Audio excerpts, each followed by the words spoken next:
제가 지난주 중에 인터넷 기사를 통해서 아주 재미있는 사진을 하나 발견했습니다. 혹시 사진 잘 보이시나요? 지금 뭐 하는 것 같은가요? 엄마는 수영장에서 지금 여유롭게 자기 시간을 즐기고, 아이들은 가방을 메고 인상을 찌푸리며 학교 갈 준비를 하고 있습니다. 얼마 전 그 알라바마에 사는 한 엄마가 이제 아이들을 백투스쿨 학교로 보내면서 와, 이제 나는 해방이다, 자유다. 애들 이제 서플라이 다 준비해서 가방에 싸서 이제 학교를 보내는 거예요.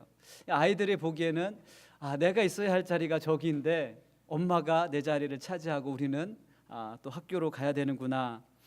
이러한 그 아주 재미있는 사진을 올려서 아마 미국 전역에 이게 그 방송됐던 그 사진 중에 하나입니다. 요즘에 아마 우리 집사님들도 아이들 이제 학교 갈 준비를 하면서 여러 가지 서플라이 리스트를 구입하시고 또 이제 준비하시는 것 같습니다. 그렇죠? 아이들이 학년이 올라가면 올라갈수록 더 많은 준비물들이 필요하더라고요. 저희도 준비하다 보니까 이제 큰애가 계산기를 또 준비해야 되는 그러한 때가 되었습니다. 이처럼 우리 인생을 살아가는데 참 필요한 것들이 많이 있습니다. 그렇죠?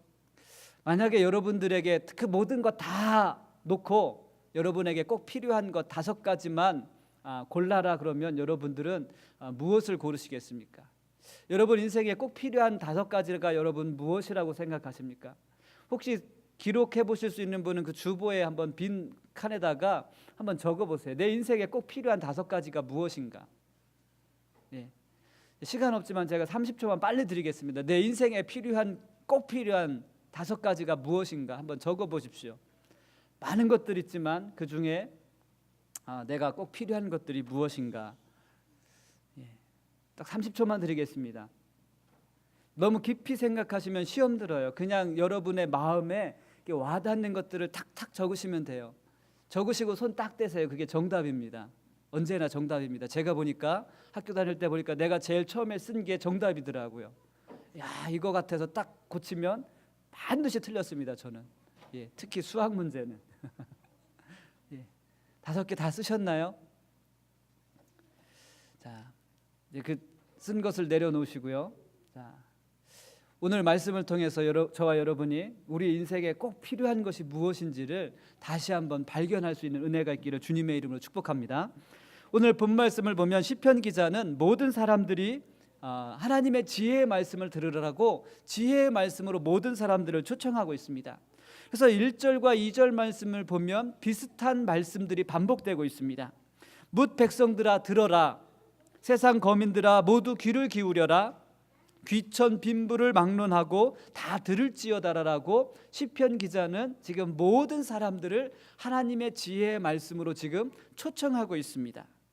시편 기자는 세상의 모든 사람들이 하나님의 말씀이 필요하다라는 것을 알기 때문에 모든 사람들아, 세상의 모든 사람들아, 귀천 빈부를 막론하고 모든 살아있는 인생들아, 가난한 사람이나 부자나 건강한 사람이나 약한 사람이나 권세가 있는 사람이나 평범한 사람이나 모두 지혜의 하나님의 말씀을 들으라라고 그렇게 하나님의 말씀으로 초청하고 있습니다. 여러분, 왜냐하면 세상 모든 사람들에게 하나님의 말씀이, 지혜의 말씀이 필요하기 때문입니다. 여러분, 우리의 삶에 필요한 것들이 많지만 하나님의 말씀이 우리의 인생을 살아가는 데 있어서 귀한 지혜의 말씀인 줄 믿습니다. 우리에게 살아가는 데 있어서 필요한 많은 능력들이 필요하지만 우리에게 있어서 인생을 살아감에 있어서 가장 필요한 능력은 하나님의 말씀으로부터 오는 줄 믿습니다. 여러분이 선택한 5가지 중에 혹시 하나님의 말씀이 있습니까? 없으신가요? 이 충격인데요. 하나님의 말씀이 있습니까? 아멘. 감사합니다. 만약에 여러분이 아까 그 선택한 5가지 중에 하나님의 말씀이 없었는데 내가 지금 이 시간 바꿀 수 있는 기회를 한번 다시 드린다면 여러분 무엇을 빼고 하나님의 말씀을 그 5가지 리스트 안에 넣으시겠습니까? 한번 여러분이 뺄 수 있는 것을 한번 이렇게 그어보세요. 내가 이것을 포기하고 내 인생에 꼭 필요한 지혜, 꼭 필요한 능력이 하나님의 말씀으로부터 오는 것을 우리가 잠깐 놓쳤는데, 내가 다시 그것을 선택할 수 있다면 여러분은 무엇을 포기하시겠습니까? 여러분 한번 포기해 보십시오. 여러분 리스트에서 한번 그어 보십시오. 내가 내 인생을 위해서 하나님의 말씀을 선택하기 위해서 여러분 우리가 무엇을 포기할 수 있겠습니까? 시편 기자는 오늘 본 말씀을 보면 세상의 모든 사람들을 하나님의 지혜의 말씀으로 초청하면서 들으라는 단어를 계속해서 3번 반복합니다. 하나님께서 이스라엘 백성들을 향하여서 말씀하실 때 들어라, 들을지어다라고 이야기할 때는 그냥 단순히 귀로만 듣는 것을 말씀하지 않습니다. 성경에서 분명히 하나님께서 이스라엘 백성들을 향하여서 너희가 하나님의 말씀을 들어라라고 선포하실 때는 그 말씀을 세심하게 귀를 기울여 듣고 마음에 새기고 순종하는 것까지를 포함합니다. 그러나 우리가 들을 때는 어떻습니까? 그냥 귀로만 들을 때가 너무나 많습니다. 그러나 우리가 하나님의 말씀을 들을 때는 반드시 우리가 세심하게 귀를 기울여 듣고 그것을 깨달아 마음에 새기고 순종하는 단계까지 나아갈 수 있는 그러한 은혜가 있기를 주님의 이름으로 축복합니다. 내가 한번 들어보지, 내가 시간이 되니까, 기회가 되니까, 많은 사람들이 좋다고 하니까 한번 들어보지, 이러한 마음이 아니라 내가 오늘 꼭 듣지 않고는 안 될 그러한 말씀으로 하나님의 말씀을 들을 수 있게 되기를 주님의 이름으로 축복합니다. 이러한 마음을 가지고 내가 하나님의 말씀을 들을 때 우리 마음 가운데 그 말씀이 새겨지게 될 줄 믿습니다. 우리 마음 가운데 새겨진 말씀들은 반드시 우리가 순종할 수 있는 말씀으로 순종할 수 있는 믿음을 우리에게 주십니다. 그래서 우리에게 마음 가운데 있는 그 말씀이 있다라는 것은 내가 지금 순종할 수 있는 말씀이 있다라는 거예요. 사랑하는 성도 여러분, 여러분의 마음 가운데 새겨진 그 말씀이 여러분의 삶 가운데 언젠가는 반드시 순종할 수 있는 말씀이 되시기를 주님의 이름으로 축복합니다. 우리가 말씀을 듣고 깨닫는다라는 것은 내 마음 가운데 새겨졌다라는 거예요. 내 마음 가운데 새겨졌다라는 것은 내가 곧 순종할 수 있는 그러한 때가, 그러한 기회가 우리에게 찾아오게 된다라는 것입니다. 오늘 본 말씀은 고라자선을 통하여서 하나님께서 이스라엘 백성들을 통하여서 말씀하시면서 순종하라라고 말씀하시는 것입니다. 사랑하는 성도 여러분, 오늘 우리가 이 말씀을 듣고 하나님의 지혜를 깨닫고 우리의 인생 가운데 반드시 순종할 수 있는 기회가, 순종할 수 있는 믿음이, 순종할 수 있는 은혜가 있기를 주님의 이름으로 축복합니다. 오늘 우리가 깨달아야 할 말씀이 무엇인가 하면 6절에서 9절 말씀입니다. 6절 말씀을 보면 시편 기자가 이야기합니다. 자신이 가지고 있는 재물을 자랑하는 사람들이 있다라고 이야기합니다. 그러나 그토록 그들이 자신이 많은 재물을 자랑하지만 형제를 위하여서, 특별히 형제의 생명을 대속하거나 속량할 수 있는 것이 아니라라고 그렇게 이야기합니다. 즉 다시 말하면 아무리 재물이 많아도, 아무리 돈이 많아도 생명을 위해서 대신 몸값을 지불할 수 없다라는 것입니다. 아무리 돈이 많아도 형제의 생명을 위하여서 대신 돈값을 지불할 수 없다라는 거예요. 아무리 재물이 많아도 지불할 수 없고, 또 아무리 돈이 많아도 그것을 준비할 만큼 넉넉한 재물이 없다라는 것입니다. 여러분, 가끔 우리가 뉴스를 보면 우리의 마음을 훈훈하게 하는 뉴스가 있습니다. 뭐랄까요, 홈레스들이나 아니면 가난한 사람들이나 아니면 경찰관들이나 소방관들이 열심히 일하고 식사하는데 누군가가 대신 그 식사값을 지불하고 뭐랄까 이렇게 천사처럼 사라지는 그런 모습들을 보면서 참 가슴이 훈훈한 그러한 뉴스들을 봅니다. 그러나 제가 지금까지 살아오면서 누구도 단 한 번도 자신의 재물을 가지고 죽어가는 사람들의 생명을 위해서 속전했다라는 그러한 뉴스는 한 번도 들어보지 못했습니다. 왜냐하면 7절과 8절 말씀에 보면 생명을 속량하는 값이 너무나 크기 때문에 그것을 마련할 수 없고, 또 아무리 돈이 많아도 속전으로 내어놓을 만큼 충분한 재물을 가진 사람이 없다라는 것입니다. 즉 재물이 아무리 많아도 재물은 생명을 위한 충분한 것이 되지 못한다라는 거예요. 아무리 돈이 많아도 내 생명을 대신 값을 지불하기 위해서 충분한 재물이 되지 못한다는 것입니다. 사랑하는 성도 여러분, 생명 앞에 재물이 자랑거리가 될 수 없다라는 거예요. 아무리 돈이 많아도 나의 생명 앞에는 그것이 자랑거리가 될 수 없다라는 거예요. 사랑하는 성도 여러분, 우리가 이 땅 가운데 살아갈 때 우리는 충분히 자랑할 만한 것이 있습니다. 하나님께서 우리에게 주신 생명입니다. 하나님께서 우리에게 주신 영원한 생명이 우리의 진짜 자랑거리라는 것이에요. 그러나 시편 기자는 이야기합니다. 하나님의 그 지혜를 깨닫지 못하는 자들은 자신이 갖고 있는 재물을 의지하고 자랑한다라는 거예요. 하나님의 지혜를 깨닫지 못하기 때문에 자신의 재물을 의지하고 하나님보다 돈을 더 신뢰한다라는 것입니다. 하나님보다 돈을 더 신뢰하기 때문에 하나님을 의지하지 않고 언제나 돈을 가장 먼저 의지하는 미련한 삶을 살아간다고 이야기합니다. 하나님의 지혜를 깨닫지 못하기 때문에 돈을 자랑합니다. 돈을 자랑한다는 것은 그들의 인생에서 하나님을 찬양하고 하나님을 예배해야 되는 것이 우리의 인생의 목적인데, 우리의 인생의 목표인데, 그 목적과 그 목표대로 살지 못하고 언제나 돈 자랑만 하다가 자신의 삶을 마감한다라고 시편 기자는 고백합니다. 사랑하는 성도 여러분, 재물에 대한 이러한 모습은, 하나님의 지혜를 깨닫지 못한 이러한 모습은 지나간 세대에도 있었습니다. 그리고 지금 우리가 살아가고 있는 이 시대 속에서도 일어나고 있습니다. 하나님의 지혜를 깨닫지 못하는 미래의 세대 역시도 이러한 모습들이 나타납니다. 하나님을 의지하지 않고 돈을 의지하고, 하나님을 찬양하지 않고 하나님을 예배하지 않고 돈을 자랑하는 것이 지나간 세대와 지금 우리가 살고 있는 이 시대와 그리고 앞으로의 세대 속에서도 동일하게 반복되어져서 나타나는 그러한 모습이라는 것입니다. 사랑하는 성도 여러분, 재물을 섬기며 재물을 신뢰하면서 살아가는 그러한 모습들이 나타나고 반복되고 있다는 것입니다.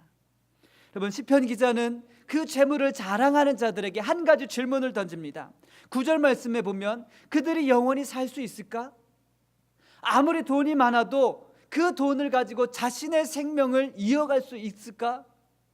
자신이 보았을 때는 아무리 돈이 많은 사람도 자신의 생명을 그 돈으로 이어가지 못했다라는 거예요. 사랑하는 성도 여러분, 빌 게이츠가 자산이 얼마였습니까? 죽기 전에? 저는 잘 모르겠어요. 과연 저는 제 인생에 과연 그 돈을 한번 만져볼 수 있을까, 그런 생각을 한번 해봅니다. 아마 다음 세대에도 못 만질 수도 있을 것 같아요. 그러나 우리가 부러워하지 않는 것은 빌 게이츠는 죽었기 때문입니다. 그렇죠? 빌 게이츠도 죽었습니다. 도널드 트럼프 대통령도 언젠가는 죽을 날이 오겠죠. 그에게 아무리 많은 자산과 빌딩과 좋은 콘도가 있어도, 그렇죠? 언젠가는 그도 죽을 것입니다. 저 또한 죽을 것입니다. 그러나 제가 그들을 부러워하지 않는 것은 저에게는 영원한 생명이 있기 때문입니다.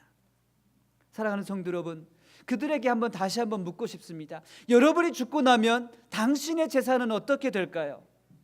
만약에 여러분이 하나님의 부르심을 받고 하나님 앞으로 간다면 여러분들이 갖고 있는 자산 어떻게 될까요? 시편 기자가 이야기합니다. 오늘 본 말씀을 보면 지혜 있는 자도 죽고 어리석은 자도 죽습니다. 그들이 떠난 뒤에 그들이 재물은 자신이 아닌 남에게 다 남겨두고 떠난다라고 17절 가운데 말씀하고 있습니다. 여러분, 17절 말씀, 오늘 본 말씀 17절 말씀을 보면 그가 죽음에 가져가는 것이 없고 그의 영광이 그를 따라 내려가지 못함이로다라고 말씀합니다. 우리가 이 땅 가운데 살면서 우리가 축복받았다라고 생각했던 것들, 우리가 성공했다라고 생각하면서 많은 사람들에게 존경과 또 칭찬을 받았다는 것이 우리의 죽음 뒤에 우리를 따라가지 못한다라는 것입니다. 우리가 이 세상에서 많은 재물을 모아두었지만, 그리고 만졌지만 그 재물이 나를, 죽음 뒤에 나를 따라가지 못한다라는 거예요. 사랑하는 성도 여러분, 우리가 죽음 뒤에 가지고 갈 수 있는 것이 아무것도 없습니다. 우리가 죽음 뒤에 가져갈 수 있는 오직 하나, 예수 그리스도의 이름인 줄 믿습니다. 우리가 예수 그리스도의 이름 하나만을 가지고 그 이름 붙잡고 하나님 앞에 서게 된다는 거예요. 우리가 하나님 앞에 갈 때 우리가 모아둔 재물을 가지고 갈 수 없습니다. 제가 주일학교 때 불렀던 찬양이 생각납니다. 나는 구원 열차 올라타고 하늘나라 가지요. 차표 필요 없어요. 주님 차장 되시니. 나는 염려 없어요. 주님이 우리의 차장 되시니. 우리가 하나님 앞에 갈 때 우리가 붙잡고 갈 수 있는 것, 가지고 갈 수 있는 것이 아무것도 없습니다. 우리 인생의 마지막에는 나의 성공이었던 것과 과거에 나에게 복이었다라고 많은 사람들이 칭찬했던 것, 그 어느 것 하나 가져가지 못하고 고스란히 다 남의 손에 넘겨주고 가는 거예요. 나의 이름으로 되었던 집, 나의 이름으로 되었던 땅, 나의 이름으로 되었던 자동차, 나의 이름으로 되었던 통장과 여러 가지 투자 상품들, 보험들, 영원히 남을 것 같죠? 아니요. 죽고 나면 사망신고서 나오면 그날로 다 바뀌어져 버립니다. 여러분, 여러분의 이름으로 된 이 땅 가운데 가장 오래 남을 것이 하나 있습니다. 가르쳐 드릴까요? 여러분의 이름으로 된 것 중에 이 땅에서 가장 오랫동안 남아있을 게 있습니다. 돈이 없는 자도 가질 수 있습니다. 돈이 있는 자 역시도 그것밖에 가질 수 없습니다. 그것이 무언가 하면 공동묘지 위에 두 평 위에 새겨진 여러분들의 이름으로 새겨진 묘비입니다. 이 땅 가운데 내가 남겨둘 수 있는, 내 이름으로 남겨둘 수 있는 것 중에 가장 오래 남을 것은 공동묘지 안에 두 평, 그 두 평 위에 새겨진 묘비밖에 없습니다. 가난한 자도 공동묘지에 안치되면 누군가가 그의 후손들이 그의 이름으로 묘비를 세워줍니다. 돈이 많은 사람도 남는 것은 그 묘비밖에 없습니다. 나의 죽음 뒤에 사망신고서가 나오면 그날로 내 이름으로 됐던 모든 것이 내 후손들에게 아니면 내 배우자에게 바뀌어지게 됩니다. 많은 사람들이 재물을 추구하며 재물을 신뢰해보지만 우리의 삶에 영원히 남는 것은 아무것도 없다라는 거예요. 우리의 삶에 영원히 남을 수 있는 것 단 하나, 오직 예수 그리스도의 이름인 줄 믿습니다. 사랑하는 성도 여러분, 영원한 우리의 소유가 없지만 우리의 삶이 존귀해진 것은, 우리의 삶이 존귀한 것은 우리가 하나님을 신뢰하고 하나님을 믿을 때 우리의 삶이 존귀해지는 줄 믿습니다. 하나님을 믿는 믿음 안에서 영원한 삶을 얻기 때문에 우리의 삶이 존귀해지는 거예요. 내가 존귀해지는 거예요. 여러분, 이것을 깨닫는 것이 지혜라고 시편 기자는 우리에게 이야기합니다. 사랑하는 성도 여러분, 이것을 깨닫는 존귀한 자들이 되시기를 주님의 이름으로 축복합니다. 하나님께서 우리에게 주신 생명의 가치는 물질로 환산할 수 없습니다. 아무리 돈이 많아도 우리에게 주신 생명으로 바꿀 수 있을 만큼 충분한 재물이 되지 못한다라는 거예요. 세상에 그 어떤 부자도 할 수 없었던 것을 하나님께서는 우리에게 하셨습니다. 우리에게 영원한 가장 존귀한 생명을 허락하셨습니다. 세상의 재물로는 절대 할 수 없는 생명을 우리에게 하나님께서 주셨습니다. 하나님은 우리를 상대적 가치로서 우리를 사랑하는 것이 아니라 우리를 절대적인 가치로 사랑하십니다. 세상의 사랑은 상대적이에요. 너 없으면 다른 사람이면 돼. 돈이 없으면 다른 것을 잡으면 돼. 내가 건강이 없으면 돈을 잡으면 돼. 상대적입니다. 어떤 사람은 돈을 가지면 행복하다고 합니다. 어떤 사람은 건강하면 행복하다고 합니다. 상대적이기 때문에 그렇습니다. 그러나 절대적인 가치로 하나님께서는 우리를 사랑하십니다. 하나님께서는 이 지구상의 60억 인구 중에 너 아니면 안 되라고 우리에게 말씀하십니다. 내가 너를 사랑한다라고 말씀합니다. 너 아니면 안 된다라고 우리들에게 말씀하셔서 하나님께서 우리에게 영원한 생명을 주셨습니다. 이것이 하나님의 절대적인 사랑의 가치입니다. 하나님께서는 우리에게 절대적인 사랑의 가치로서 우리를 사랑하시는데 우리는 그 절대적인 사랑을 포기하고 상대적인 것을 붙잡으려고 하는 거예요. 하나님께서는 우리에게 말씀하십니다. 끊임없이 말씀하십니다. 너 아니면 안 돼. 내가 너 아니면 죽겠다라고 말씀하시는데 우리는 그것을 포기하고 상대적인 가치의 물질, 건강, 명예, 자녀 이것들을 잡으려고 합니다. 사랑하는 성도 여러분, 하지만 하나님께서는 오늘도 우리에게 말씀하십니다.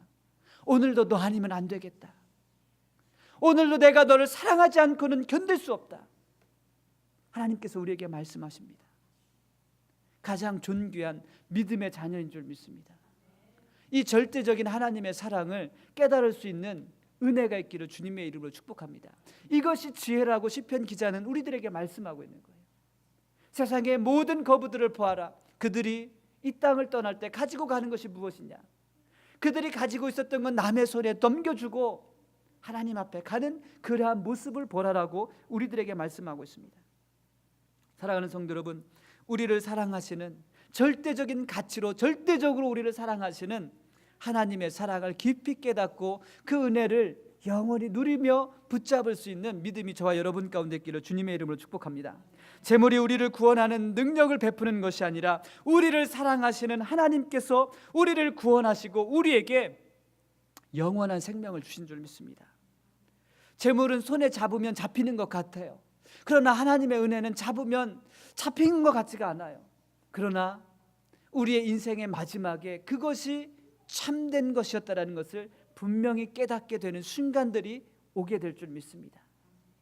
사랑하는 성도 여러분, 여러분 손에 붙잡고 있는 그 주님의 손이 우리를 절대적인 하나님의 사랑 앞으로 인도하고 계시는 줄 믿습니다.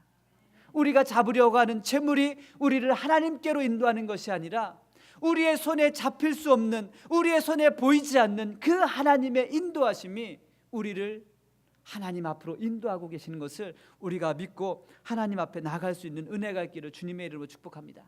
마지막에 잡은 그것이, 마지막까지 놓치지 않고 잡은 그 주님의 손이 우리를 하나님께로 인도하며 그것을 잡은 사람이 가장 존귀한 자인 줄 믿습니다. 사랑하는 성도 여러분, 여러분 모두가 가장 존귀한 그러한 믿음의 사람들이 되시기를 주님의 이름으로 축복합니다. 아멘. 우리 다 함께 자리에서 일어나셔서 우리 찬양 드린 다음에 같이 기도하도록 하겠습니다.